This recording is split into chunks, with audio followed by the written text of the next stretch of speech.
Team Baxter. The Yeti kit begins with the build of the front diff. I've already got all my parts put together here. I separated them according to the manual. Of course, the manual tells you which parts you need. Get a couple spider gears in there, a few screws.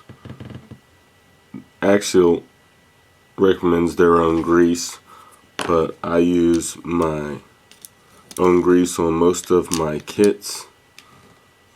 So I am using red and tacky grease and marine grease here in my own syringes. I use these because they've proven to work for me. I don't have any reason not to use them. They've always worked for me just fine.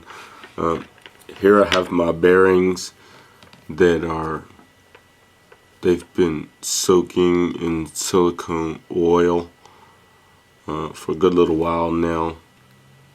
It's also something I can't say for sure that it's benefited me, and this is an old habit I've picked up. Can't say for the bad because it's never affected me negatively. So almost forgot one of my O-rings in there. I'll get that other O-ring over that shaft down there, seated in there, and then I'll get that spider gear down on there. And like I said, I'll get that E-clip an approximate location.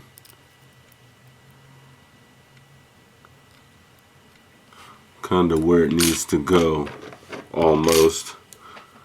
And then I'll just clip that on there. And that should spin freely. So Axial gives 20,000 weight oil for the front diff. I can't say whether that's good or bad because I don't know. So I'm going to go ahead and put a little bit around this gear.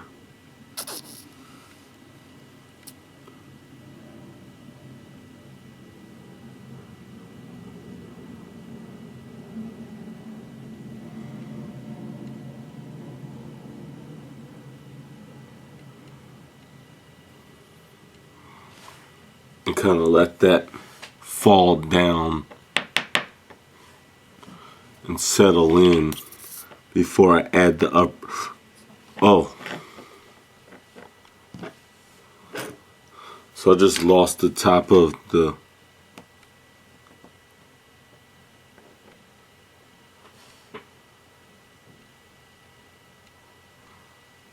Diff Oil container. So there's oil everywhere now.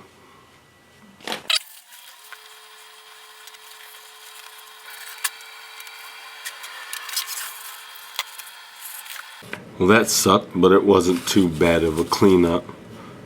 So I'm going to go ahead and put these other two gears here on this spindle. Drop it in there into this mess that I just made. Go ahead and push those down in there. Get them contact and let them mesh up with the other gears in there. You can see the grease kind of filling in around it. And generally I would top it off now, but since the bottle exploded all over me, it's pretty much topped off. There's also a few bubbles in there, which I don't like, so I'm going to let those rise up and get out of there before I proceed.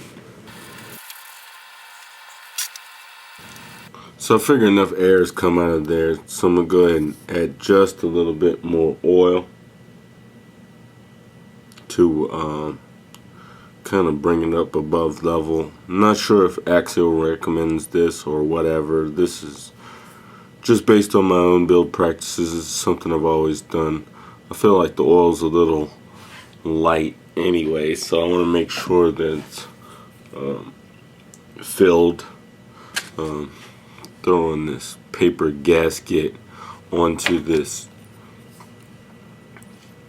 HD bevel gear. I'm not sure if this is stock material or this comes with the kit, but notice the curved bevels. It's generally an upgrade part, so I'm tending to think that it is that in this situation as well. I'm gonna line this up on here actually.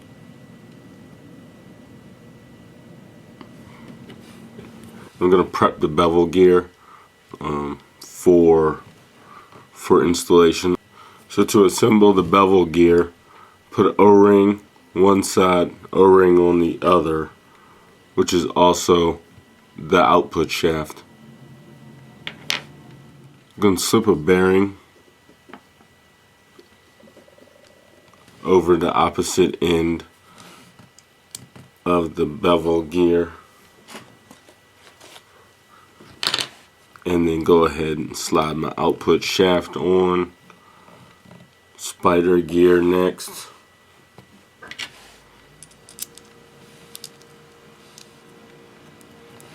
Push that down on. You get an E-clip just like on the other side.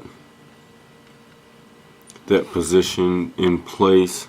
Snap it down on the pair of needle nose, and it's spinning. A little metal on metal contact, but what can you do?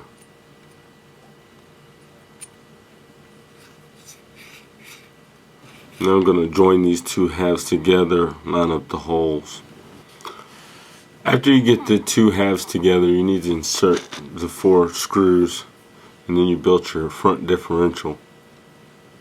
So I'm going to go ahead and get these 4 screws in, then I'll be inserting this into the front box diff holder, or what you may. So after building this front diff, I can already tell that it's too stiff for my tastes. So I'm going to go ahead and open it back up. Axial gives 20,000. I'm going to go ahead and put 1 million in. 50,000. Stock is 20,000, so 50,000 should give me a little bit more of what I'm looking for. So I'm gonna go ahead and pull the cover off before I get too deep into it, and throw some 50,000 in there, and keep on going. That's personal preference. I like my diffs a little tight, so I'll do that real quick before I get the front diff mounted. So that was by far the messiest diff build ever, but I got it together. I put my 50,000 in there, and I'm feeling good with it now. I have it greased all the way around pretty heavily with red and tacky. That's a pretty fat bead in there, and that's going to push right on down and distribute down into the grooves. I also have my pinion greased heavily as well, and what's going to happen is this carrier that I have for the differential, I've already put the bearings inside on both sides, and that's got a little mound of grease in there. Also, I've greased between the bearings, and now I drop the pinion down in there.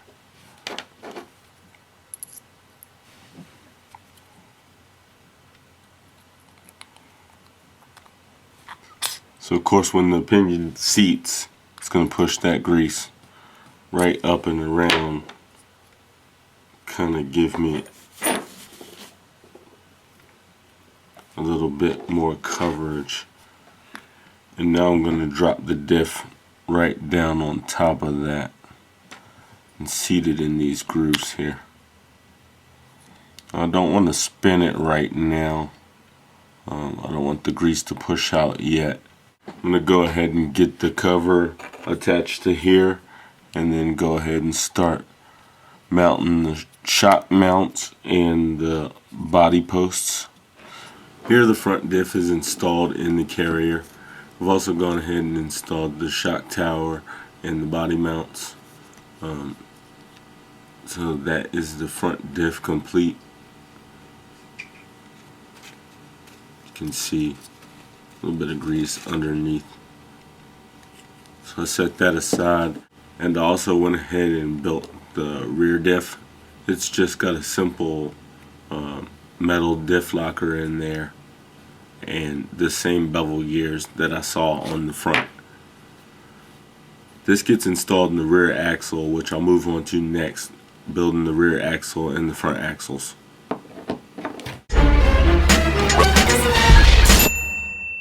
Team Baxter.